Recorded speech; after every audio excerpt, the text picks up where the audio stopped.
तो आइए इस वीडियो में बहुत ही अच्छी जानकारी मैं आप लोगों को देने जा रहा हूं। सबसे पहले आप @हरी जी भोजपुरिया चैनल को सब्सक्राइब कर दीजिए और आगे की जानकारी के लिए आप तैयार हो जाइए। तो आइए हम जानते हैं, बहुत लोग हमसे पूछते हैं कि बवासीर में जो बहुत ही खतरनाक बीमारी है, जिसको पाइल्स कहते हैं, जिसको अर्श कहते हैं, ये ऐसी खतरनाक बीमारी है जिसमें लोगों को एकदम ऐसी परेशानी होती है कि लोग कहने लगते हैं कि इसका दुख सहने से बढ़िया है कि हम मर जाएं। तब भैया हो, ये वीडियो में रउआ सब जानी कि बवासीर में का खाए के बा आ का नइखे खाए के। तो सबसे पहले हम ई आपके जानकारी दिहल चाहतानी कि बवासीर के इलाज में आधा सहयोग रउआ अपने करब। कैसे करब?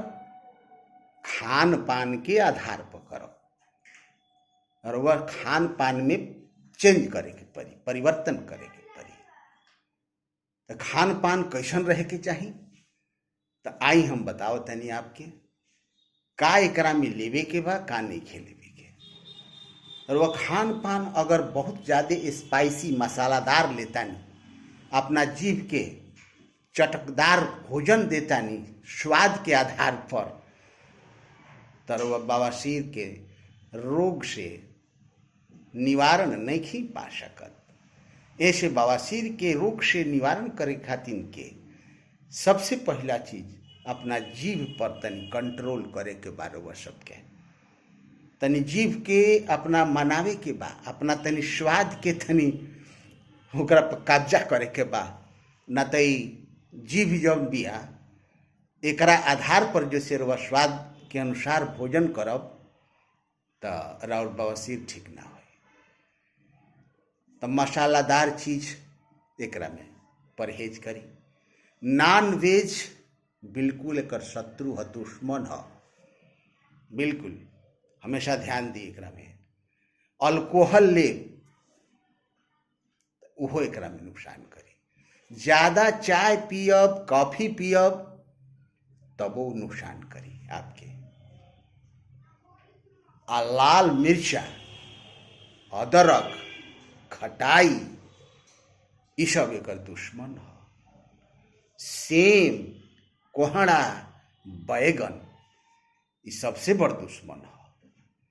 तो बवासीर वाला मरीज लोग के ई कुल चीज नहीं खाए के, ए पर हमेशा ध्यान देवे के बा।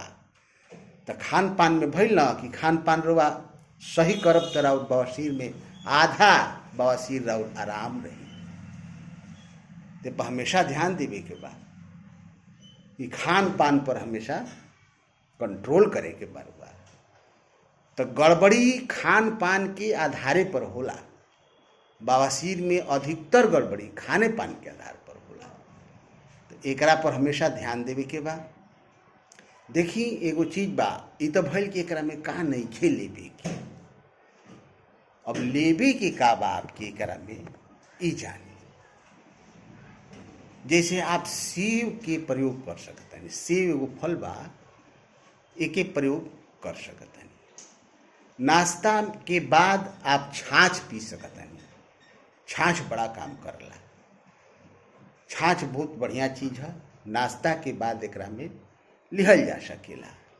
पत्ता गोभी बा, तोरई बा, नेनुआ बा, लौकी बा, ये सब आपके खैला में कोनो दिक्कत नहीं है। ये सब ले सकता नहीं, खूब कोनो दिक्कत नहीं है। बवासीर के मरीज आराम से एकरा में मरीचा मसाला के प्रयोग नहीं करेंगे। एकरा के उबाल के खा सकता नहीं खूब बढ़िया से। एगो चीज और ही बा आपके, जैसे एगो खजूर बा, मोनाका बा, अंजीर बा।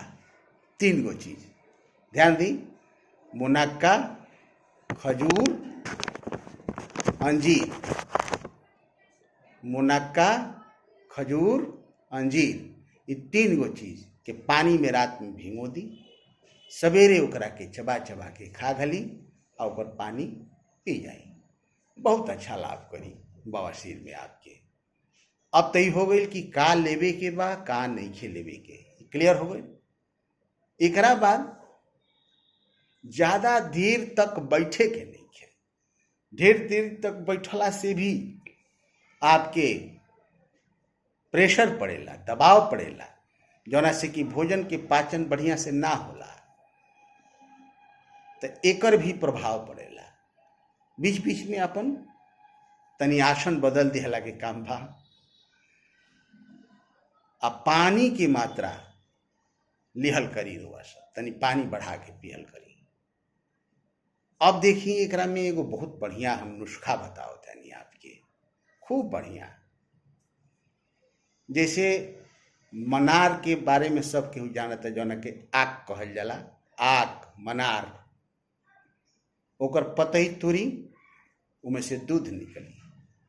आ खाली पेट में एगो बतासा ले जाई ओजा, ओई बतासवा में ओकरा के सुखा ली, वो दूधवा के, आ ऐसन तुरे के बा कि वो दूध के छिटका आँखी में ना पड़े, ना तो बड़ा मुश्किल हो जाए। तुरंत जाए के पड़ी डॉक्टर के।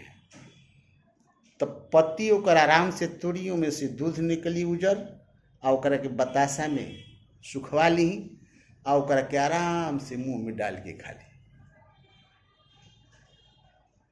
आधा घंटा बाद 2 गिलास पानी धीरे धीरे धीरे धीरे पी ली।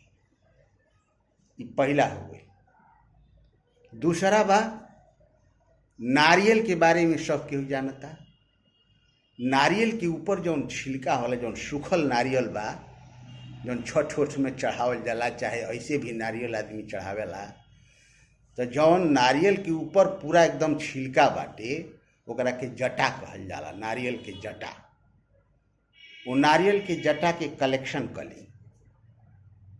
नारियल के दुकान पर जाई तो आपके यहाँ वो बेकार फेंकल मिल रही, बोड़ा वोड़ा में धैले लोग रहेला, वही जैसे ले लेवे के बाद लेके 1.5-2 किलो की मात्रा में इतना ले ली। ले आके अपना घरे एगो साफ कड़ाही में ओकरा के फूकी, खुला में फूक दी, धुआं उड़ जाई, आराम से जौन बात जल जाई, और जल के काला हो जाई। जब एकदम ठंडा हो जाए तो ओकरा के चूर्ण बना ली, ओकरा के रगड़ देव, पीस देव, तो एकदम चूर्ण हो जाई। और रोज खाली पेट में सवेरे सवेरे 1 चम्मच छाछ का संगे ओकरा के छाछ में घोर दी, और ओकरा के धीरे धीरे पी जाए। छाछ के संग लेवे के बा, हमें हमेशा ध्यान देवे के बा, तो बवासीर आपके आराम हो जाए एकदम। 1 हफ्ता जात जात, चाहे वो खूनी होके चाहे बादी होके, आराम हो जाए। और यदि ये से आराम नहीं होत, तब आप बवासीर के डॉक्टर के यहाँ जाई और बवासीर के इलाज कराई, और बवासीर से निजात पाई। तो आज है वीडियो में बवासीर में का खाए के बा, का नहीं खाए के, कैसे एकरा में रउआ सेवन करे के बा, आ एगो छोटा सा नुस्खा भी हम आपके शेयर कैले बानी, बतौले बानी, ओकर प्रयोग करी।